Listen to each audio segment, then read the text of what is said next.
ప్రస్తుతం మనం ఒక ప్రత్యేకమైన వ్యక్తి గురించి మాట్లాడుకుంటున్నాం. ఆయన పేరు సురేంద్ర కుమార్ సిన్హా.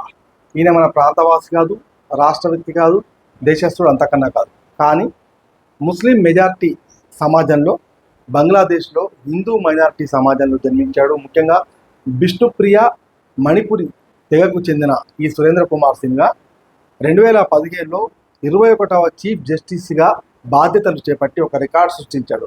అయితే ఆయన రికార్డు అక్కడికే పరిమితం కాలేదు. ఈయన ఇచ్చిన ఒక తీర్పు అనేది బంగ్లాదేశ్ రాజకీయాలను ఒక కుదిపేసింది. ముఖ్యంగా షేక్ హసీనా ప్రభుత్వాన్ని ముచ్చెమటలు పట్టించింది. 2017లో ఈ తీర్పును ఆయన వెలువరించారు.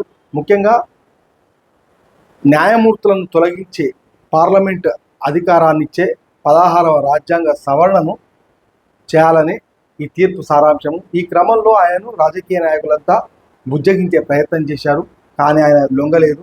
దాంతో ఆయన పైన పలు అవినీతి ఆరోపణలు చేశారు. ముఖ్యంగా ఆయనను దేశం వదిలి వెళ్ళాలని చెప్పేసి ఒత్తిడి తీసుకొచ్చింది అక్కడి ప్రభుత్వము. ఆ క్రమంలో ఆయన 2017లో ఆస్ట్రేలియా వెళ్ళిపోయాడు. అనారోగ్యంతో బాధపడుతున్న క్రమంలో కొంతకాలం తర్వాత నేను తిరిగి వస్తానని చెప్పేసి ఒక స్పష్టమైన ప్రకటన కూడా ఇచ్చారు. కానీ ఆ తర్వాత ఆయన బంగ్లాదేశ్ వెళ్ళలేదు, కెనడాలో సెటిల్ అయిపోయారు. అయితే ఆయన కెనడాలో సెటిల్ అయిపోయిన సమయంలోనే ఆయన పైన మొత్తంగా మనీ లాండరింగ్తో పాటుగా అవినీతి ఆరోపణల పేరిట ఆయన 11 ఏళ్ల జైలు శిక్ష విధిస్తూ ఒక తీర్పు వెలువరించారు.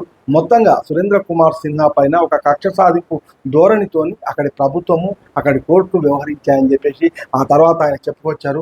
మొత్తంగా సురేంద్ర కుమార్ సిన్హా బంగ్లాదేశ్ రాజకీయాలను, అక్కడి నాయకులను, అదేవిధంగా అక్కడి సమాజాన్ని ఎంతగా ప్రభావితం చేశారు ఒక హిందూ మైనారిటీ వర్గానికి సంబంధించిన వ్యక్తి అని చెప్పుకోవడానికి ఇది ఒక విశేషమైన స్టోరీ.